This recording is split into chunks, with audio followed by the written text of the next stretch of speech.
Right, so who you might wonder is Rafi Berg. What is Nick going to tell us here? Right, according to Mint Press News, who broke this story, Rafi Berg, who they mistakenly call an Englishman, heads the BBC's Middle East desk.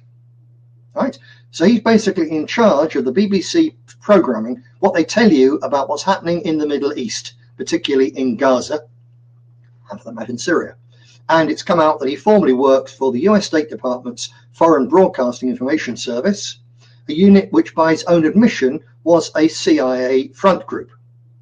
Now, Mr. Berg here is currently the subject of considerable scrutiny after 13 BBC employees spoke out, saying that, quote, his entire job is to water everything down that's too critical of Israel, unquote. And he holds wild, that's what they said, amounts of power at the BBC, that there exists a culture of extreme fear, with their words not mine, at the BBC, about publishing anything critical of Israel, and that Berg himself plays a key role in turning its coverage into systematic Israeli propaganda. That's a quote, systematic Israeli propaganda. So there you go. That's what they're going. There's more on this story. Let me go back into the notes about this.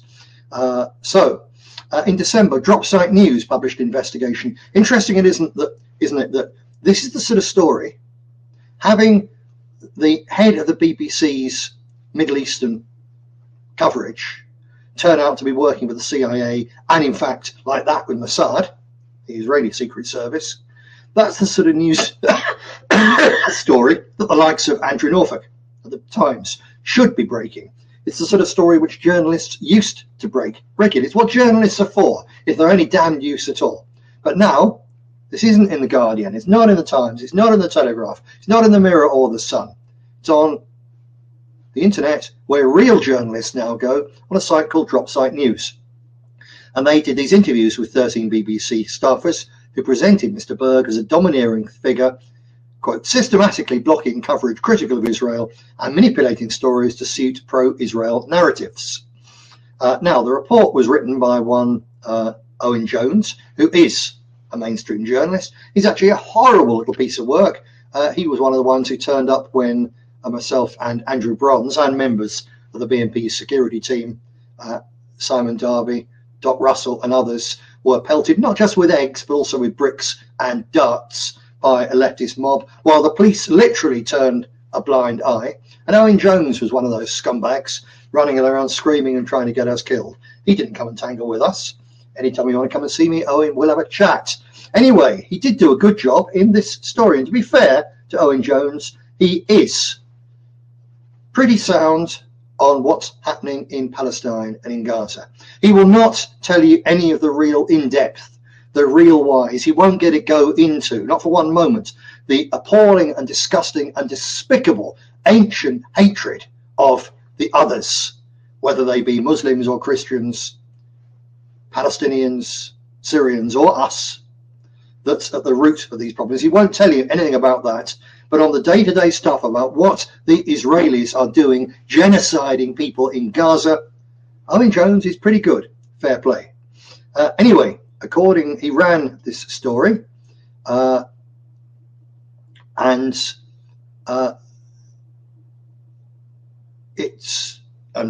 latest story that came out shows that according to Berg's LinkedIn profile, he was an employee of the US State Department's Foreign Broadcasting Information Service, i.e. working for the CIA, and the Wikipedia entry, I looked this up, says the Foreign Broadcast Information Service was an open source intelligence component of the Central Intelligence Agency's Directorate of Science and Technology.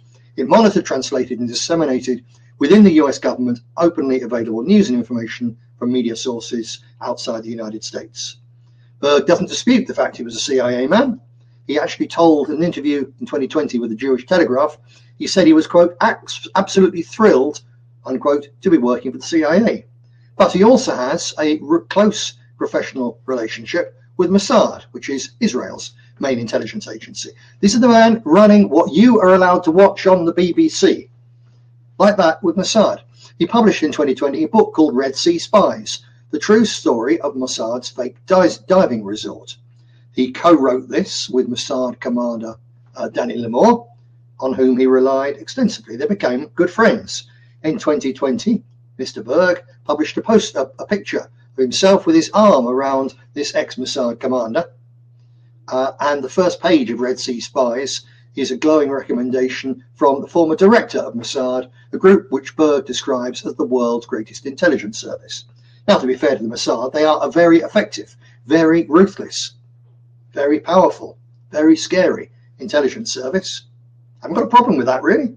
Israelis are entitled to do that if they want to.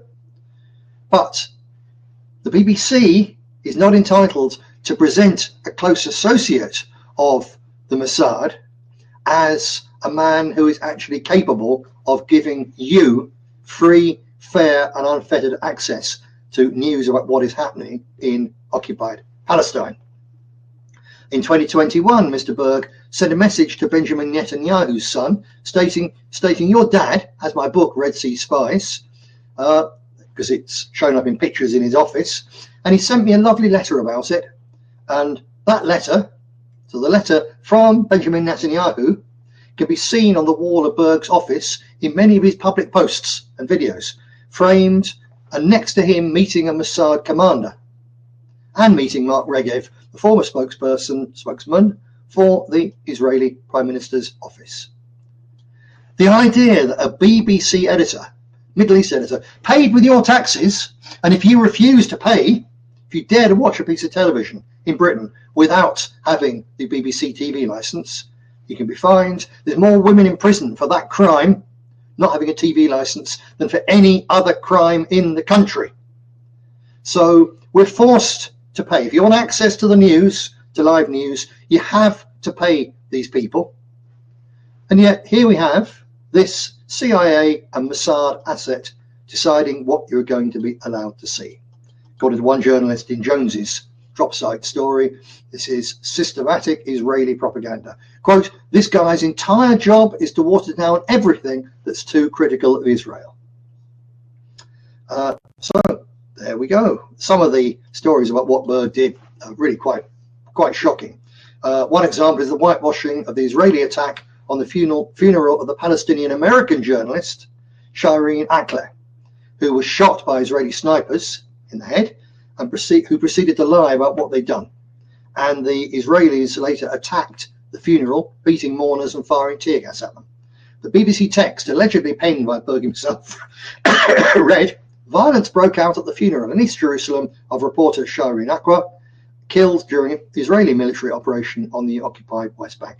A coffin was jostled as Israeli police and Palestinians clashed as it left a hospital in East Jerusalem. So a journalist's murder by the Israeli security forces became just a death during an operation. And an attack by the IDF on a funeral procession was just presented as a clash between rivals, no doubt yet equally guilty. More recently, there was a story about IDF soldiers setting a dog on Mohammed Bar, a severely disabled Gazan man.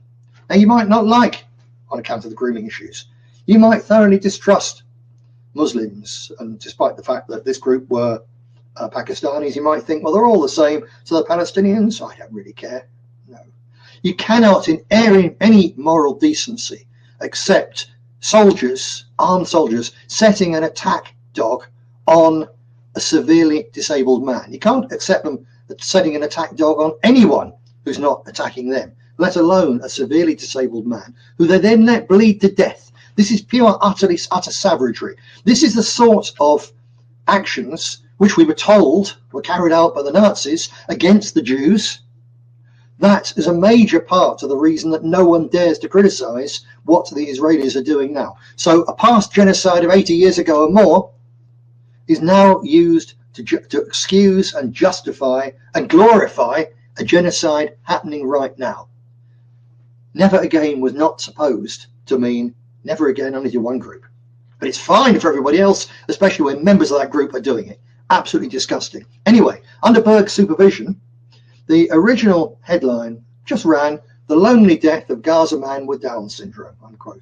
It took a huge outcry before the BBC actually reframed it to say anything about the fact that he died because of the IDF setting an attack dog on him.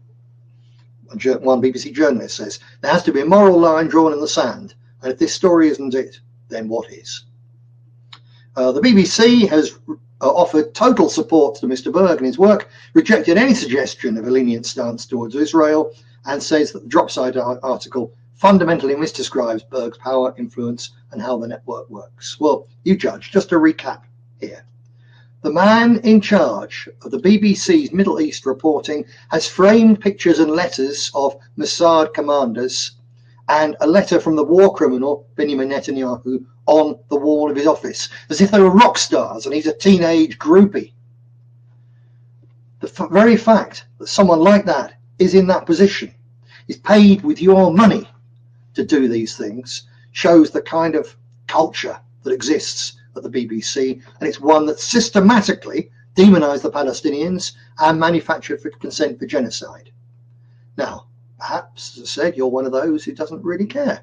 Well, you need to think again, because remember, that's precisely the same BBC that tried to jail me and Mark Collett, which hounded John Tyndall to his death, that said that every single person who's stood up to and opposed mass immigration into this country since the time of Oswald Mosley, in fact, and then Enoch Powell, and then John Tyndall and others, and then me, and then even to a certain extent some members of UKIP and Reform, every single one of us, according to the BBC, is some kind of wicked, vicious extremist who probably secretly wants to gas people.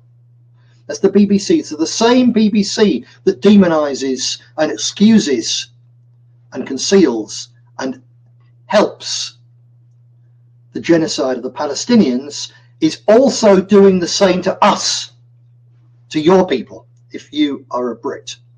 So when you turn away and say, or what they're doing to the Palestinians in Gaza, it's none of my business. It is your business, because they are indigenous and indigenous people being exterminated in their own homeland, and so in a different way are you, and the BBC is the ultimate cheerleader for both of them. In fact, it's even worse, because occasionally the BBC does produce a piece of vaguely balanced coverage on what's going on in Gaza. They have never, ever, ever produced a piece of balanced coverage about what is going on in Britain.